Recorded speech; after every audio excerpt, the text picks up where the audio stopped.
খেলবো হোলি, রং দেবো না, তাই কখনো হয়? এই ভাই, তুই নিজে নিজে রং মাখছিস কেন? রং খেলতে যাবি না? না রে দিদি, এবার আমি আর রং খেলতে যাব না। আগের বারে যেভাবে পুটেটা রং মাখিয়েছিল, তাতেই পুটেদের ভয়তে বাড়িতে বসে থাকবে নাকি? না বাবা, আমি আর যাব না খেলতে। আমাকে যে আকাশে তুলে তুলে রং মাখাচ্ছিল। আরে বাবা রে, উড়ে বেড়াবে। গেলাম গেলাম গেলাম গেলাম।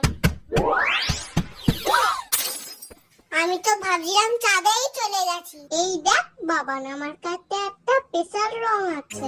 কি স্পেশাল রং? দেখা দেখি। এই দেখ, মাথা ফাটা রং। আমার বাবা কলকাতা থেকে এনে দিয়েছে।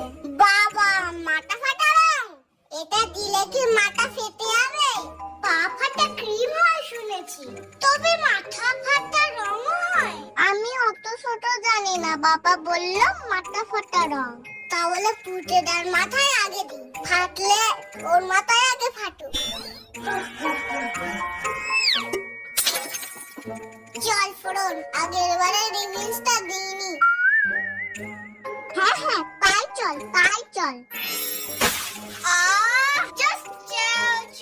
Just ciao, तेरी आंखें भूल भुलैया, बातें हैं भूल भुलैया। গান করা বার করছি। একটু পরে মাথাটা ফাটবে, তখন বুঝবে খেলা। নে বার কর দেখি তোর এই শিশিটা। এটাই সুযোগ, হাতছাড়া করা হবে না। ওরে বাবারে,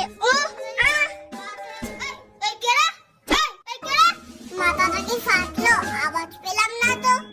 ঠিক করে মাথাতেই দিয়েছিল তো রংটা। এই দুদিন পর পটি করতে এলাম, পটিটাও কেউ শান্তি মতো করতে দেয় না। কোন বাজার ছেলে পিলে আছে আমার গায়ে রং মাখায় এত সংস্কার? ধরতে যদি পেরেছি বেটা দে, তোদের একদিন কি আমার 10 দিন বুঝিয়ে দেবো। পুতেদার মনে মাথাটা ফাটেনি, এখানে আমাদের দেখতে পেলে আমাদেরই মাথা ফাটিয়ে দেবে। তাহলে চল কেটে পড়ি। কি রে, মাথা ফেটেছে পুটেদার? ধুস, নামে শুধু মাথা ফাটা, কাজে কিছু না। কি রং এনেছে তোর বাবা? কোনো কাজই হলো না। তাতে কি হয়েছে বাবা? তুই তো রংটা মাখিয়ে আসতে পেরেছিস। আগের বারে তো তোকেই ধরে বুট করে দিয়েছিল। সেটা তুই ঠিকই বলেছিস। ওসব বাদ দে তো। নে নে, চল এবার আমরা খেলি।